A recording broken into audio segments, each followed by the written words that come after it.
Baik, Assalamualaikum warahmatullahi wabarakatuh. Perkenalkan, nama saya Raihan Alif Yusar dari kelompok 5 yang menjelaskan materi pengertian DSS dan HP. Yang pertama adalah sejarah DSS.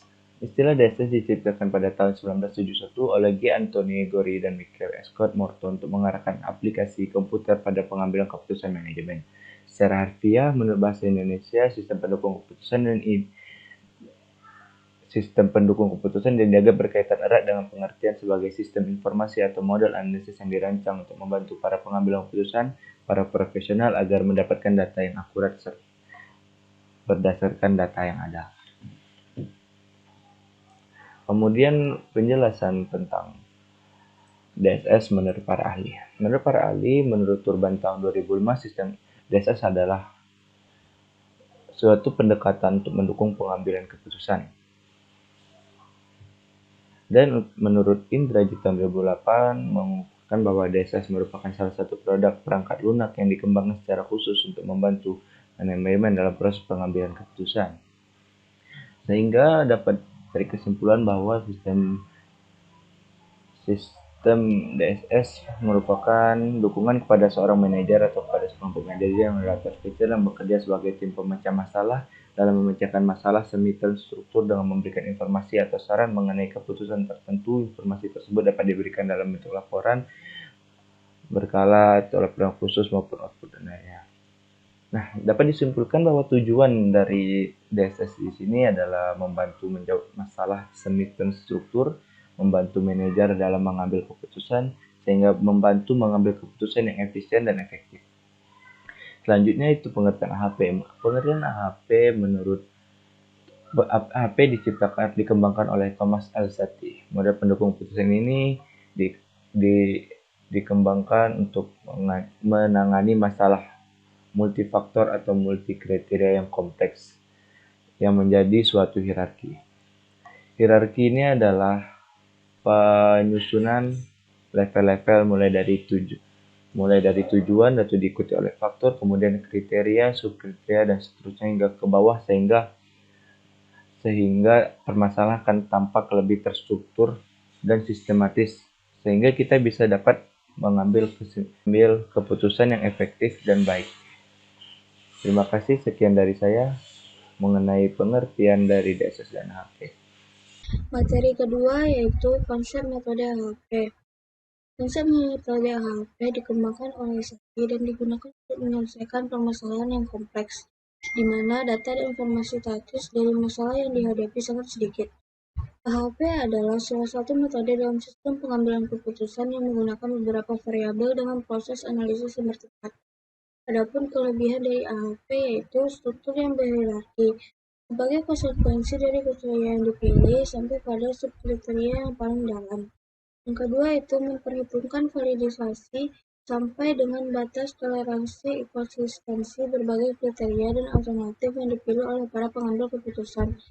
Yang ketiga itu memperhitungkan daya tahan atau ketahanan output analisis sensitivitas pengambilan keputusan.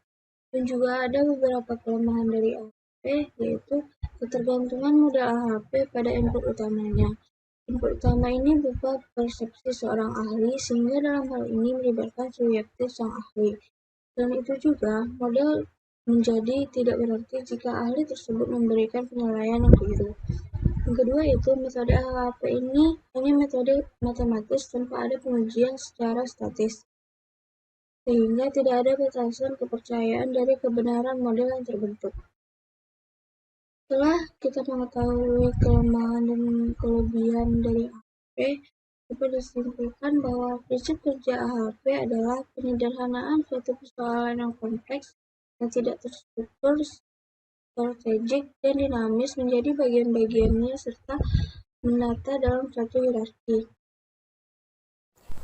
Baiklah, saya akan melanjutkan materi selanjutnya, yaitu langkah-langkah dan skala metode AHP.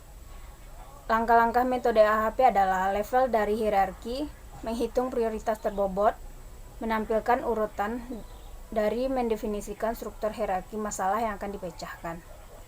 Tahapan dalam metode AHP ini dibagi menjadi 8, yaitu yang pertama, mendefinisikan masalah dan menentukan solusi yang diinginkan. Dalam tahap ini, kita berusaha menentukan masalah yang akan kita pecahkan secara jelas, detail, dan mudah dipahami. Dari masalah ini, kita akan menentukan solusi yang mungkin cocok bagi masalah itu. Langkah kedua yaitu membuat struktur hierarki yang diawali dengan tujuan utama. Setelah menyusun tujuan utama sebagai level teratas, akan disusul level hierarki yang berada di bawahnya, yaitu kriteria yang cocok untuk mempertimbangkan atau menilai alternatif yang kita berikan dan menentukan alternatif tersebut. Selanjutnya, langkah yang ketiga, membuat matrik perbandingan berpasangan yang menggambarkan kontribusi relatif atau pengaruh setiap elemen terhadap tujuan atau kriteria setingkat di atasnya.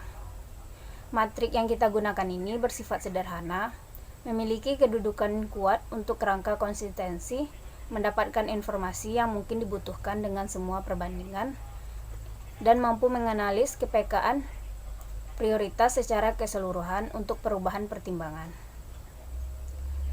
Perbandingan ini dilakukan berdasarkan judgement dari pengambil keputusan dengan menilai tingkat kepentingan suatu elemen dibandingkan elemen lainnya. Untuk memulai proses perbandingan berpasangan, dipilih sebuah kriteria dari level paling atas dan level yang paling bawah. Langkah selanjutnya yaitu melakukan mendefinisikan perbandingan berpasangan sehingga diperoleh jumlah penilaian seluruhnya sebanyak-banyaknya. Hasil perbandingan ini akan berupa angka dari 1 sampai 9 yang menunjukkan perbandingan tingkat kepentingan suatu elemen. Apabila suatu elemen dalam matriks dibandingkan dengan dirinya sendiri, maka hasil perbandingannya diberi nilai 1. Selanjutnya, langkah yang kelima, menghitung nilai eigen dan menguji konsistensinya. Jika tidak konsisten, maka pengambilan data diulangi. Langkah yang keenam yaitu mengulangi langkah dari langkah 3, 4, dan 5 untuk seluruh tingkat hierarki. Langkah ketujuh, menghitung vektor eigen dan dari setiap matriks perbandingan berpasangan yang merupakan bobot setiap elemen untuk penentuan prioritas elemen pada tingkat hierarki terendah sampai mencapai tujuan. Penghitungan ini dilakukan lewat cara menjumlahkan nilai setiap kolom dari matriks, membagi setiap nilai dari kolom dengan total kolom yang bersangkutan untuk memperoleh normalisasi matriks, dan menjumlahkan nilai-nilai dari setiap baris dan membaginya dengan jumlah elemen untuk mendapatkan rata-rata. Langkah yang terakhir yaitu memeriksa konsistensi hierarki. Memeriksa konsistensi hierarki ini diukur dalam AHP adalah rasional konsisten dengan melihat indeks konsistensi. Konsistensi yang diharapkan adalah yang mendekati sempurna agar menghasilkan keputusan yang mendekati valid. Selanjutnya, skala dasar perbandingan berpasangan.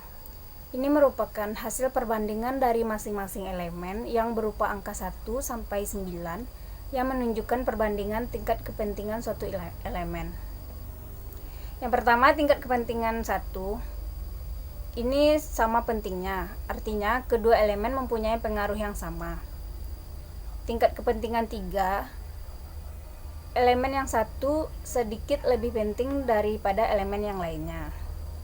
Ini maksudnya juga pengalaman dan penilaian sangat memihak pada satu elemen dibandingkan dengan pasangannya. Tingkat kepentingan 5,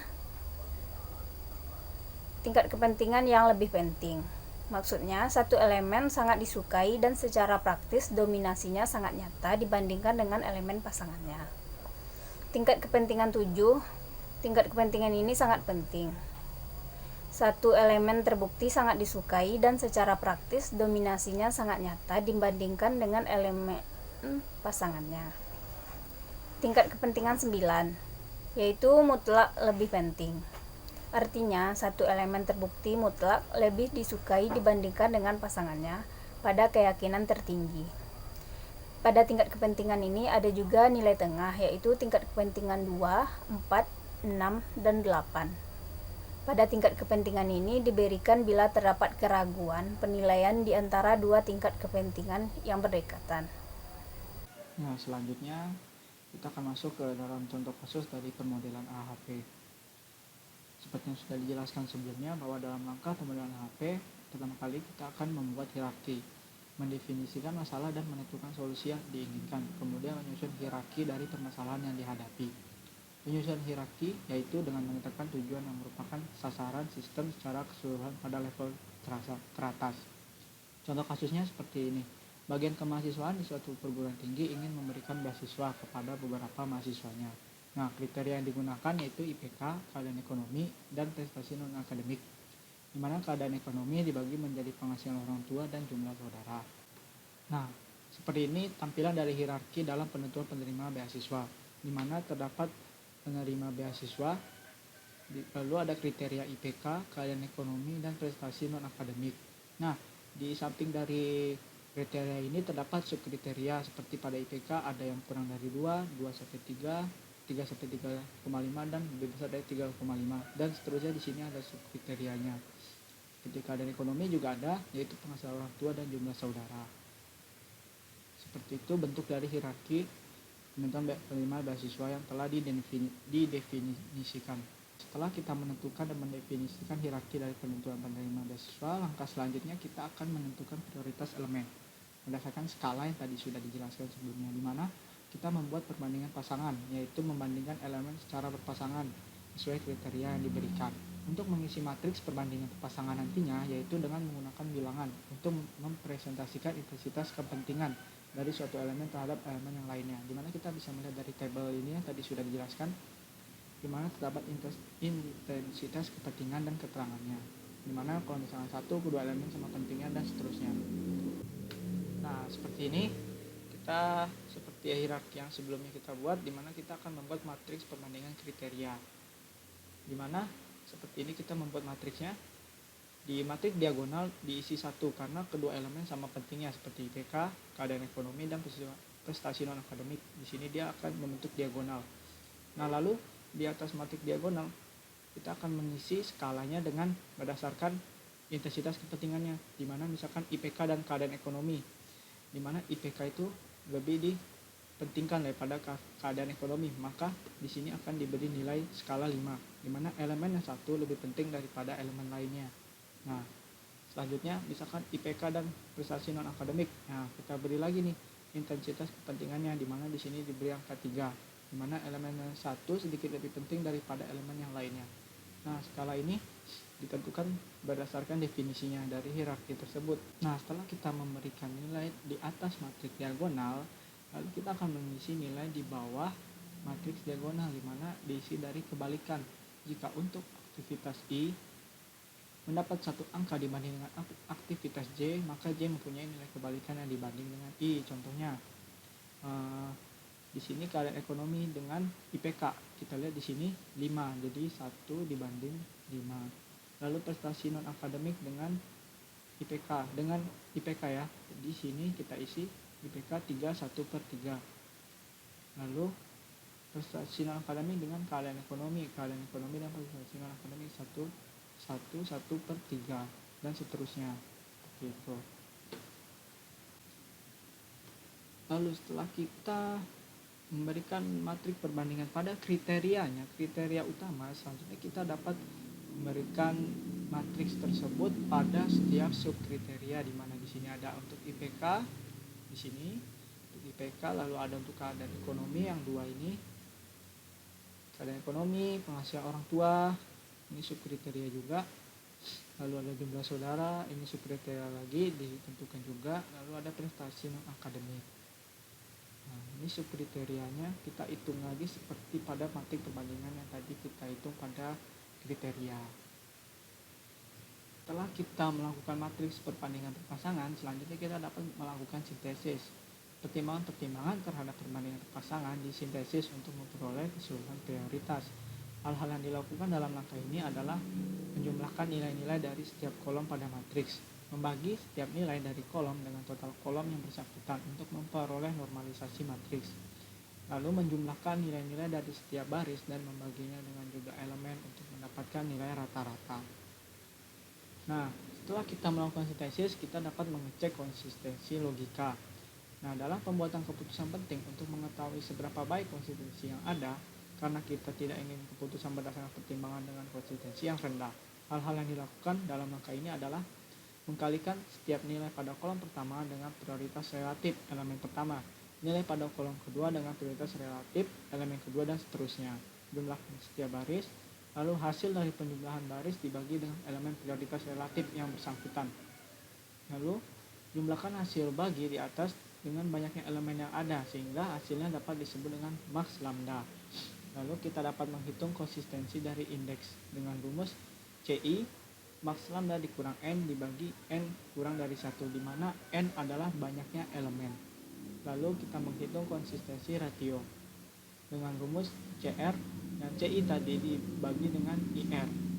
CI adalah konsistensi indeks dan IR adalah indeks random. Nah, indeks random ini kita dapatkan di pada tabel ini. Lalu memeriksa konsistensi hierarki tersebut. Jika nilai CI dibagi CR lebih dari 10%, maka penilaian data judgment harus diperbaiki, dan jika kurang dapat diterima. Setelah kita mengetahui cara dari satu macam logika TTA, selanjutnya kita kembali kepada materi perbandingan berpasangan, di mana yang tadi kita buat itu kan ditentukan setelah ditemui hasilnya. Lalu kita jumlahkan dari setiap hasil dari perbandingannya, di mana di sini 1 ditambah 0,2 ditambah 0,33 menghasilkan jumlah yaitu 1,53 dan seterusnya.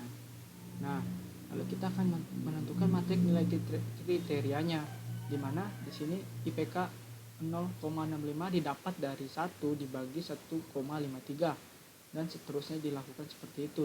0,2 dibagi 1,53 menghasilkan 0,13 dan seterusnya. Nah, setelah kita melakukan matrik nilai kriterianya, kita jumlahkan ke kanan. Di mana dapat hasil jumlah baru matrik nilai kriterianya. Setelah dijumlahkan, di sini kita akan menentukan nilai prioritas, di mana nilai prioritas didapatkan dari jumlah dibagi 3. 1,90 dibagi 3. Pada ini di sini ada 3. Menghasilkan 0,63, 0,11 dan 0,26 untuk masing-masing dari kriteria. Setelah kita mendapatkan nilai prioritas dari masing-masing kriteria, kita dapat menghitung maks lambdanya, di mana 0,63 prioritas IPK dikalikan dengan jumlah dari perbandingan berpasangan tadi 1,53 dan seterusnya, maka akan dihasilkan nilai 3,06, di mana N sama dengan 3 banyaknya elemen dari kriteria, di mana ada 3 tadi. Lalu kita dapat menghitung CI-nya atau konsistensi dari indeks tersebut, di mana rumusnya tadi maks lambda dikurang N dibagi N dikurang 1, maka akan dihasilkan nilai 0,03.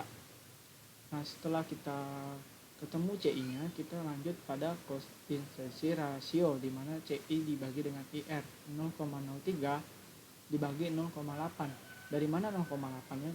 Kita lihat dari CI-nya, kita kembali ke tabel sebelumnya, di mana 0,03 akan menggunakan nilai IR 0,58. Nah, maka akan ditemukan hasil 0,05, di mana 0,05 kurang dari 0,1 atau 10% ya, di mana berarti dinyatakan bahwa hierarki tersebut dapat diterima berdasarkan konsistensi hierarkinya. Seperti itu. Nah, lanjut kita juga akan melakukan sintesis dan pengecekan logika subkriteria. Masih sama caranya kita lakukan pada masing-masing subkriteria tersebut. Seperti ini. Mana di sini materi perbandingan dari IPK ya, kriteria IPK, materi perbandingan pasangannya. Seperti ini kita lakukan juga, kita jumlah ke bawah. Lalu kita tentukan materi nilai kriterianya dengan 1 dibagi 16 dan seterusnya. Lalu kita jumlahkan ke kanan, ketemu jumlahnya dan dapat prioritasnya, dan kita hitung kembali maks lambda, CI-nya dan CR-nya.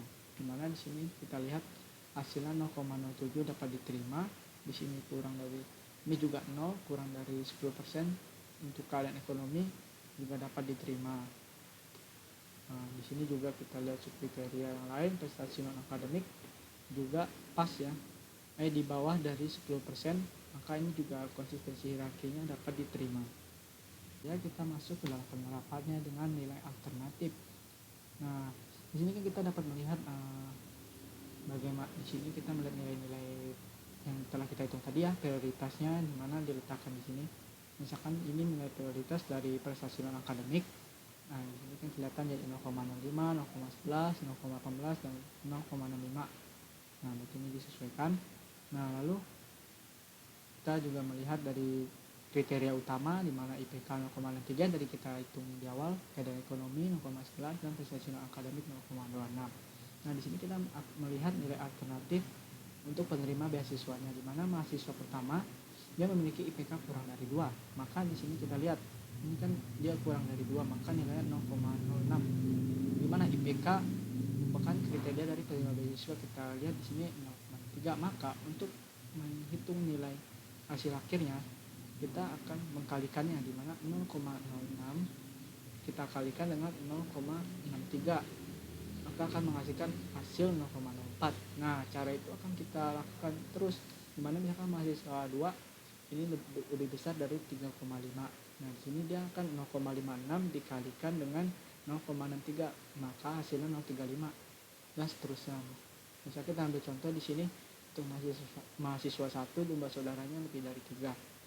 Lebih dari 3 di sini kita lihat nilainya 0,72, kita kalikan dengan 0,33, lalu kita kalikan lagi dengan 0,11, maka dia akan menghasilkan nilai 0,00. Nah, seperti itu. Maka setelah kita menghitung nilai alternatifnya, maka kita akan mentotalkan semuanya.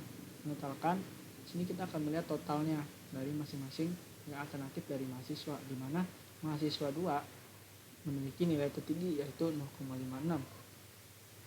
Nah, jadi dapat disimpulkan bahwa mahasiswa 2 dapat menerima beasiswa tersebut apabila kita telah menentukan tadi nilai dari masing-masing kriteria dan subkriterianya berdasarkan skalanya. Nah, seperti itu. Mungkin itu saja penjelasan tentang AHP dari kelompok 5. Kurang lebihnya mohon maaf. Wassalamualaikum warahmatullahi wabarakatuh.